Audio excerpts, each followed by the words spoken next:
Geci Gede Simpang 4, Simpang Keramat Aceh Utara Iswar Fuadi melaporkan oknum caleg dari Partai Keadilan Sejahtera pasca pemasangan atribut partai di pagar Masjid Babu Salam kawasan setempat pada 13 Januari lalu.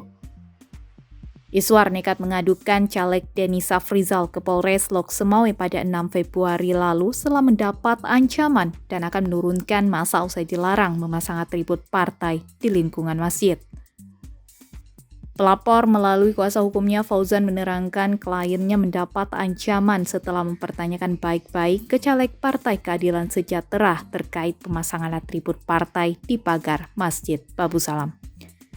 Sebaliknya dengan jawaban menantang dan ancaman, oknum caleg itu juga kata Fauzan menjawab dengan menunjuk ke wajah Gecik dan tangan kanannya memegang tas berwarna hitam yang kuat dugaan dalam tas tersebut adalah benda keras bermaterial besi. Insiden tersebut juga turut disaksikan masyarakat yang berada di warung kopi. Akibat ancaman tersebut, kata Fauzan membuat kliennya trauma dan malu oleh sikap premanisme dan arogan caleg. Kliennya juga merasa direndahkan di hadapan warganya. Apalagi sebut Fauzan larangan yang disampaikan kliennya hanya menjalankan Undang-Undang Nomor 7 Tahun 2017 tentang Pemilihan Umum. Kemudian larangan kampanye di masjid diatur dalam pasal 280 ayat 1 huruf H Undang-Undang Nomor 7 tentang Pemilihan Umum sebagaimana yang telah diubah dengan Undang-Undang Nomor 7 Tahun 2023. Dan pasal 70 PKPU Nomor 15 Tahun 2023 tentang Kampanye Pemilihan Umum.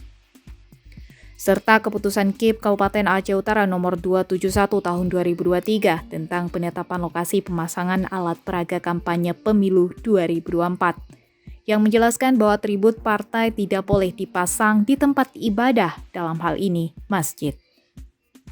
Kemudian bagi pelaku dapat dipenjara paling lama 2 tahun dan denda paling banyak 24 juta rupiah. Sebab itu, Bawaslu Aceh Utara dengan sentra Gakumdu wajib menindak aksi caleg tersebut tanpa harus menunggu laporan sesuai Perbawaslu Nomor 7 Tahun 2022 tentang penanganan temuan dan laporan pelanggaran pemilu. Atas kejadian itu, Fauzan juga mempertanyakan kinerja Bawaslu Aceh Utara karena tidak ada progres terhadap dugaan tindak pidana pemilu yang dilakukan caleg dari Partai Keadilan Sejahtera tersebut.